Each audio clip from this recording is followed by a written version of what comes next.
Hey leaders, Jefferson Santos here, International Marketing Director, $1 Million Ring Earner. And I just wanted to talk to you just for a few minutes and kind of set into context what's happening with our app and like how it's going to really impact us. Because I think it's really important because I'm talking to a lot of people and a lot of people are like, hey, it's cool, but I don't think they really get it. And so I just wanted to share with you some things. And then also some of you may or might not have seen the video from CNN last week, or if you're watching a recording of this video, obviously it might have been a few weeks ago.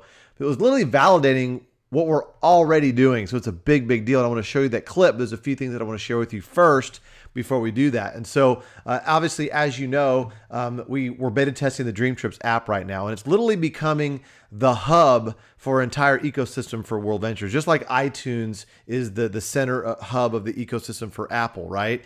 And so as you can see here, we've got trips from all around the world. We do it at wholesale, and we pass the savings on to our members. Very simple, right? But what this app is doing now, it's literally going to allow us to exponentially grow. And so there was a book put out by Peter Diamandis earlier this year called Bold. And in that book, he talks about the 6 Ds of exponential growth. And I want to just kind of cover those real quick and set that context for you on how it's going to impact us with the app, okay? So the 6 things, I'm going to break these down real quick. The 6 Ds are digitization, deceptive growth, disruptive, dematerialize, demonetize, and democratize. What does all that mean? Let me break it down real quick, okay? And so first thing is digitize. Well, we all remember when, there were CDs or back in the day, tapes, 8 tracks, records, all of that, just for music, for examples, and it gets digitized. So when it gets digitized, instead of it's a physical thing, it turns into zeros and ones basically, right? And it can be downloaded. It can be transported very quickly at the speed of the download or the speed of light or whatever. And that's what's happening. And so, but I'm not just talking about our app. I'm just talking about things in general. These are the 6 Ds of exponential growth. I'm just kind of mapping that and laying that over what we're doing. Okay. And so, so once something's digitized, okay, it goes through a period of deceptive growth. We think linearly. Okay. We don't think exponentially. And so, for example, like the whole thing with 3D printing is now it's kind of being a popular thing to talk about, but it's a 30-year technology, but it grew like 0.1, 0.2, 0.3. It's like, it almost looked like 0 for 25 years or 29 years. And then all of a sudden the last year, it's just been kind of ramping up because that it went through that period of deceptive growth. When things get digitized and we don't even think about it because we think linearly. And so it goes through a period of deceptive growth. And so after that deceptive growth, it now becomes disruptive because it's like, well, where did this come from? Well, it's been growing for the last 30 years. It's been growing for this long, and now it just popped up out of nowhere, kind of like the growth of World Ventures. People are now going, where do you guys come from? Like, how long you guys been around? We're like 10 years. See, we've gone through that period of deceptive growth, okay? And now we're going to, when we launch this app, it's going to be very disruptive, just like Uber has disrupted the whole taxi thing, right? And Skype has disrupted long distance. It's pretty much zero now. You can Skype for free to most places around the world. You have to pay a few cents for here and there if you want to Skype to a landline or to a cell phone or something. But Skype to Skype is free. Video chat's free, right? And you got Netflix, what they did to Blockbuster, right? That was like that digital thing, right? And totally disrupting Blockbuster and pretty much putting them out of business. Like a lot of other things. It was kind of the lack of Blockbuster's future thinking that put them out of business. But I'm just saying Netflix is very disruptive as part of that. Now, after it's disruptive, things become dematerialized, okay? Like a camera, like a flashlight, like a GPS, right? And because now it's all in our phone, okay? That's where it's at now. And so it's how many things can we fit in there? Because I think the most valuable piece of real estate is not in Manhattan, on the corner of this and this or whatever, or, in San Francisco at the like financial district area. The most valuable real estate is the real estate on the front of your mobile phone. That's what's the most valuable piece of real estate, especially for our customers and our future customers, right? And so then after that, after it becomes dematerialized, it now becomes demonetized, okay? And so now that it's kind of like, it's just digital, it's pretty much free. So you can see, maps are free. You don't have to buy maps anymore. They're right there on your phone. You don't have to buy a flashlight. It's in your phone. It's free. You don't have to buy a camera anymore. I mean, the megapixels on these digital cameras now on our phones are phenomenal, right? And they're shooting HD quality and also 4K video, right? So once again, it's right there in our phone. It's really cool stuff. And so then after that, after it gets demonetized, now everybody can afford it because it's almost free, and now it becomes democratized, which means you have a tribesman with a smartphone in Africa, out in the field, now has the same access to Google that Larry Page, the founder of Google, does, as far as all he does is Google it, and he has access to the information. And what's crazy now is, people with smartphones now have more technology in their hands than the Apollo spacecraft did when they went to the moon. I mean, it's just crazy what we have access to now. And so these are the 6 things of 6 Ds of exponential growth, and we're literally, it's mapping right onto what we're doing here, okay? And so literally with our app, and you probably heard this before, it's like Facebook meets TripAdvisor meets Yelp, okay? Wouldn't it be cool if we knew that our friends were posting reviews and videos and we knew what they were saying about restaurants? Because see, when you go on TripAdvisor now, you don't know those people. You don't know, who they are and what their taste is or are. I got to the English on that. Yelp, same thing. I mean, companies are just paying people to post on Yelp. And so it's not really a trusted source. And so we want to take it to a whole nother level. Okay. And so with the app, and that's what we're doing with the Dreamtrips app. And so, imagine this, and I know you guys know this, but somebody might have stumbled onto this video for the very first time. We're going to be able to earn our vacations. This is a big, big deal. So literally with our smartphone, we can post pictures, okay, post reviews, post videos, add friends. When we launch this to the world, right? Add friends and actually earn Dream Trip reward points. We're actually be able to earn vacations, which is a huge, huge thing.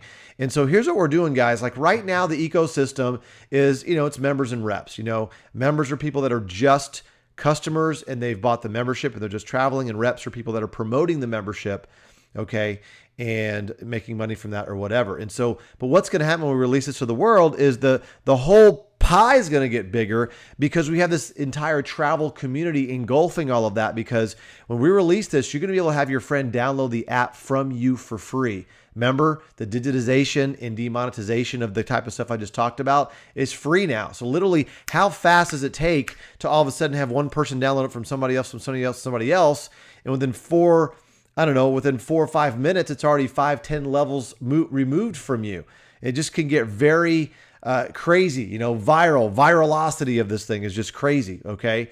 And so we're already over this number, but 100,000 members have already downloaded and they're beta testing the app right now. You obviously probably already have the app already. Once again, if you stumbled on the video and you don't have the app, you got to become a member first to beta test the app right now. Okay.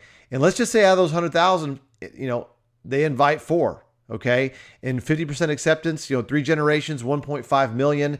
And then, 6 generations after that, just once again, a very conservative acceptance rate, 12.7 million. And so that could just be one of your legs. I don't know. Right. And so this is crazy what's about to happen here, because literally we're going to have people 1,000 levels deep that have just downloaded the app. They don't know this is a direct sales concept or anything. And they're going to see the member price. And then all of a sudden right next to it, they see the retail price, and they're going to be like, wait a second, I want to book this trip. So they click on upgrade, and that's going to roll up to, if nobody else is in the business between you and that person 1,000 levels deep, that's going to roll up to you. And so just kind of graphically showing here, all right, all of a sudden, you have a few people download it, who have a few people download it. Okay. And then one of those people, they end up becoming a member. Well, what's going to happen is that upgrade is going to roll all the way back up to you. And we don't know what the numbers could be from there. That could be hundreds for you, could be thousands, could be tens of thousands, right? I mean, I want you to imagine Mark Zuckerberg, basically it's kind of like he's rolling back the tapes, right? And he's saying, hey guys, let's do this together. But it's even more special because we're doing the things that have the most emotional charge, right? Going out to eat with our friends, having fun at sporting events, having fun on vacation, creating those memories. Those are probably the most posted things, obviously, on Facebook, not, here's what I had, here's what the cat did today. I mean, obviously, you love cats, that's great, or dogs and all that. I'm just saying the emotional things that we do as people with each other, we're able to, really benefit from that with this travel community that we're creating here. And so, guys, look at it like this. I mean, Uber is the largest taxi company and owns no vehicles. Facebook is the world's most popular media owner, and they create no content. We do, right? And then Airbnb is the world's largest accommodation provider, and they own no real estate. All right. And then Alibaba, it's kind of like an Amazon over there in Asia. It's like the most valuable retailer, has no inventory. Okay. And then us, World Ventures and Dreamtrips, we have the world's largest travel club, but we own no planes or hotels. Okay. So I'm just putting it on that level, guys. I mean, we're transcending network marketing. We're transcending, direct sales. We're on the level of the Apples. That's where we're headed. And I think it's important for us to understand that. And so what I want to do real quick is have you watch this quick video clip that I was telling you about from CNN. And this is really, really powerful. So check this out. And I'm going to wrap up with just a couple of quick things. And so here we go. Check this out.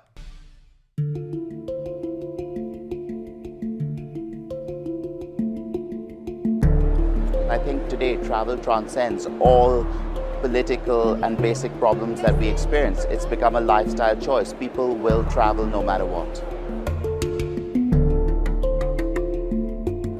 I think that the world travel market actually shows us how relevant tourism is today. Tourism as an industry is, expected to grow in high double digits in the Asia Pacific region, and Europe itself is looking to grow at 4% plus, which is higher than any of the GDP growth. The next big trend in travel, which I think all companies are striving to deliver, is to provide complex dynamic packaging on a mobile platform. People are now looking for more experiential travel, like a 12-day detailed itinerary to, say, Peru, do the Inca Trail, go on Hiram Bingham Express, get your personal guide, go into Casa Aliaga, which is a UN heritage site, and have dinner with the family there, is not possible on the net today. So the company that cracks dynamic packaging on the net is going to be the winner that takes it all. And I think that will come within the next 18 months or 24 months. It's becoming more and more critical to the industry, and people today want to be instantly gratified, and having a smartphone with them means that they can, on an impulse, buy a weekend to Prague or fly off to New York because you've got all this information on your mobile app today. Basically, if a travel company does not have that platform, I believe it's dead in the water.